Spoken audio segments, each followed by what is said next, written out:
Tariq Sahab, in 1971, I was involved in 1971 war of liberation of Bangladesh from day one. By day one you mean March? 26th March. 26th March. Until the 16th of December 1971. What I saw there and what I heard was mind-boggling. It's atrocious. I mean, one can't explain. I don't have words. Whenever I start thinking over that, my heart, my throat gets choked. Women were raped in front of their husbands, their parents. The girls were picked up. They were raped and mutilated. Minutes were emptied in their vaginas. Small children were thrown in the air and pierced with the bayonets. Old people were flogged. They were killed, and the unending story. You can't really say that what has happened when a human being do such a thing. And you are a Pakistani and you are a very prominent citizen of the world in that also. I want to know that what was happening in Pakistan when 71 war took place, particularly 26 March. What were they feeling? Because suddenly, army can't be going against their own citizens and killing them in thousands and lakhs. I don't think the Pakistan army considered Bangladeshi or East Pakistanis as its own citizens. Generally, the view in what was in West Pakistan, which is primarily Pakistan Punjabi and Urdu-speaking population, was that these Bengalis were a burden and they had to be salvaged from the cruel clutches of India and the Hindus. There was a very condescending view of Bengalis amongst Pakistan's Punjabi and Urdu-speaking class. They had quite a lot of contempt for them, which is very ironical because the only part of Pakistan that in the 46 election that voted for Pakistan in all of India was Bengal. That's the only place the Muslim League had a ministry. But from day one, I mean, the Bengalis were literally day one, because Sayyid Sarwardi, the Prime Minister of Bengal, was supposed to be the Prime Minister of Pakistan, but he was denied entry. And because he was involved in work with Gandhi in Calcutta, his entry or his citizenship was revoked. In fact, his membership in Pakistan's parliament was revoked. So he couldn't be Prime Minister. So this needs to be understood by people, that the contempt that fairer skinned Pakistanis had for darker skinned Bengalis and almost bordered benevolent hatred, if that can be. It's like the white slave owner being nice to black slaves. Of course, there must have been nice people in Texas or Alabama, but this was the nature, and the fact that the part of the country, the majority that created the country, was denied a place, was denied a capital, was denied its place as producing the first Prime Minister, and someone who had no standing in Pakistan, Liaquat Ali Khan, gentleman who migrated from Haryana, what is Haryana now, Panipat. He became the Prime Minister of Pakistan. He did have a seat from any place in Pakistan.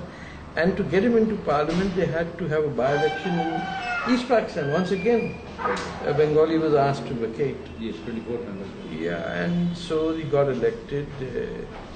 You have to understand that from day one, I'll give you an example of a veteran politician called Moni Singh from the Communist Party. Yes. He was arrested the day Pakistan was made, and he only got out of jail the day Pakistan ended.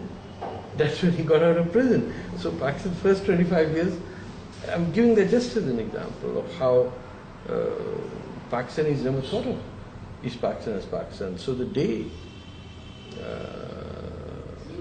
General Yahya Khan came on television, I was sitting in the Karachi Press Club.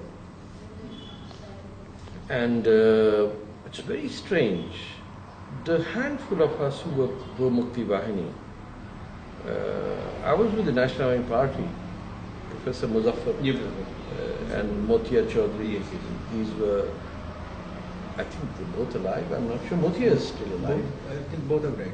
Motia Chaudhary, I think she's in cabinet. Mati Chaudhary, I think. Motia. Anyway, so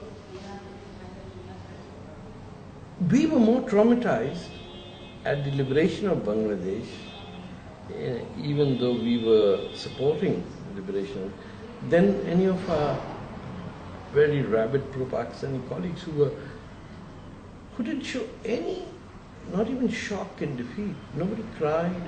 No, it was life just went on. And the term I remember used widely was "Chalo bhuke Bengali jaan chuti hai." Everyone had the same reaction. हर साल में सारा cyclone आता है. अब देखेंगे हिंदुस्तान अब उनके गले पार डाल तो देखी जाएगी. I didn't meet a single person after 1972, 16th December. One thing I do remember, Pakistan's currency got demonetized.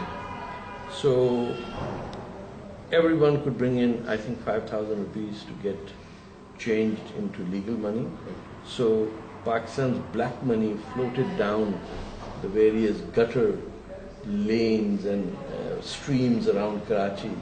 You'd stand on a bridge and you see just money flowing away because hundreds of thousands of rupees turned into White money. No, it became useless. It was useless. Demonetization हुई. There was a lot of chaos in the last days of the war. Just after the war, there was a mutiny of military cadets in Karachi. Just after the war, General Gulhar Singh tried to stage a coup in February 1972. I was in, by that time I was in Pakistan television, Rawalpindi. I witnessed the chaos. So nobody gave a damn. They held hostages, Bengalis were held hostages, some in camps, others who were still working, colleagues of mine in Pakistan television, were treated like trash. Some of us went out of our ways to make them feel, So your editor is a Bengali and suddenly he's your enemy, he's an enemy combatant. Right? It was it's very unique experience in a way to go through a post-war defeat, which is being taken as a victory. Yeah. But the thing is that basically, when the things were happening, that 30 lakh people were killed, 4 lakh women. Nobody believes that even now. No Pakistani. But even Hamidur Rahman reports say that. Nobody believes Hamidur Rahman. Nobody reads, nobody believes anything. Everyone's history in Pakistan is taught to them by some amateur grandmother or some lousy textbook or some vivid imagination of a glorious past that will soon emerge for them to take Qutub Minar back where it belongs. That's the Punjabi Muslim mindset because they don't know even who they are. They don't speak their own language. They have in fact prohibited the use of Punjabi even in the Punjab Assembly. So if you're so dysfunctional that you don't know who you are, that's not a person who comes up with an open mind, willing to have any sort of remorse over crimes committed by their parents' generation. I don't blame people now for what the parents did, but I do blame them when they continue with the lie. Okay. Basically, what had happened is that in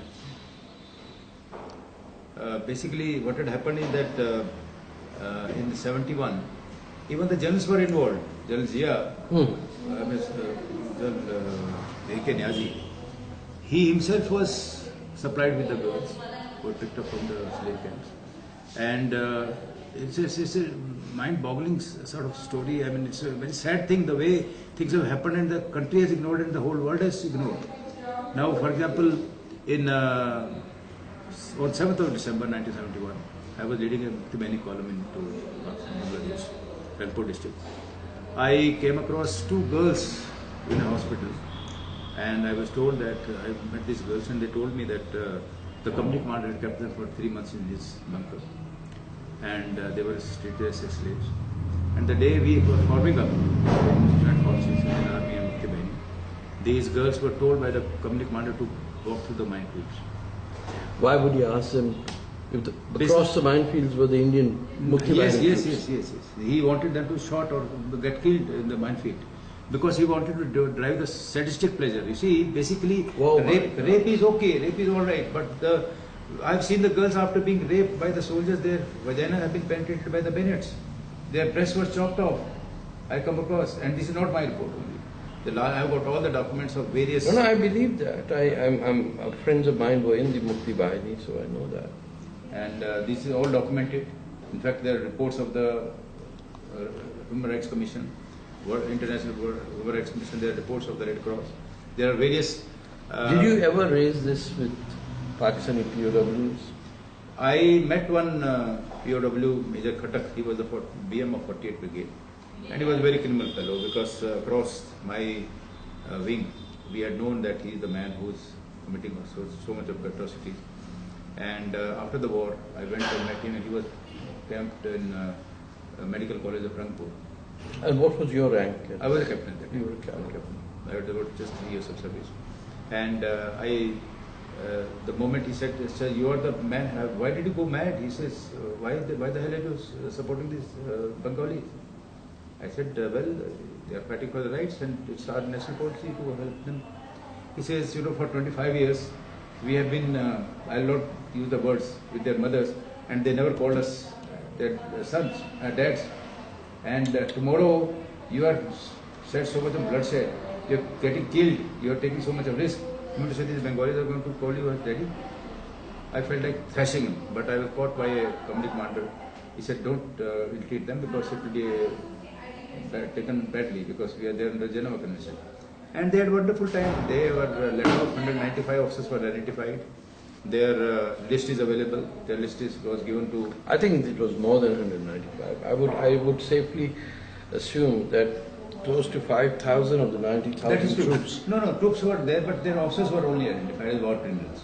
The list was prepared. 94 of in the Pakistan Army, 3 were Navy, 3 were Navy. A lot was done by the Subedar level as Quite it. The Jawans also. The Jawans were given a green light. But they were not identified as war criminals in the list. Well, they've gotten away free. The point is that those who are alive should be brought to justice. But I think India made mistakes as well in not persecuting these people, irrespective of what the Pakistanis did. They should have been left alone to the Mukti Bahini. That is true, but we were, basically, we are a disciplined army. We were given orders, and in fact, today also I go after 44 years, I have been to Bangladesh, and people respect us so much because of the human rights not violated by Indian Army. We respected their women, we respected their religion, we respected their culture, and we won their hearts and minds. And you withdrew? And we withdrew. And after 3 months, not more than that, in March we withdrew. 16th of December we had got hold of them, and by March 1st we were out. But my request to all the citizens and permanent citizens like you, who is I'll say world citizen, not Pakistan or India, what can be done? Because these people require to be brought to the justice. You have met large number of Yanganas, so-called Bangladeshi rape victims. They are still suffering. Their children are suffering because all 70 odd babies were given to the foreign countries for adoption. They don't have any roots.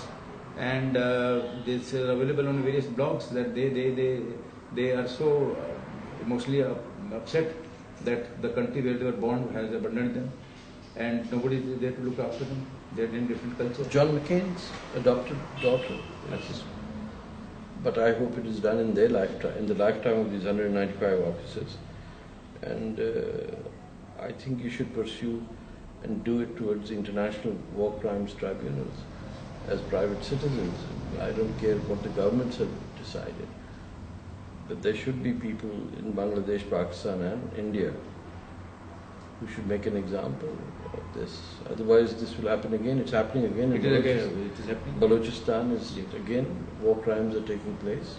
In fact, I feel if Otherwise this will happen again. It's happening again. It is happening. Balochistan is again, war crimes are taking place. In fact, I feel if the 200 officers were punished at that time, they would have learnt a lesson. They wouldn't have repeated the same thing in Balochistan and elsewhere. Yeah. And unfortunately, India and Bangladesh, they thought that there will be peace and tranquility, and because of that, they were let off. As long as there's Pakistan, there will be no peace. You can have peace or you can have Pakistan. You can't have both.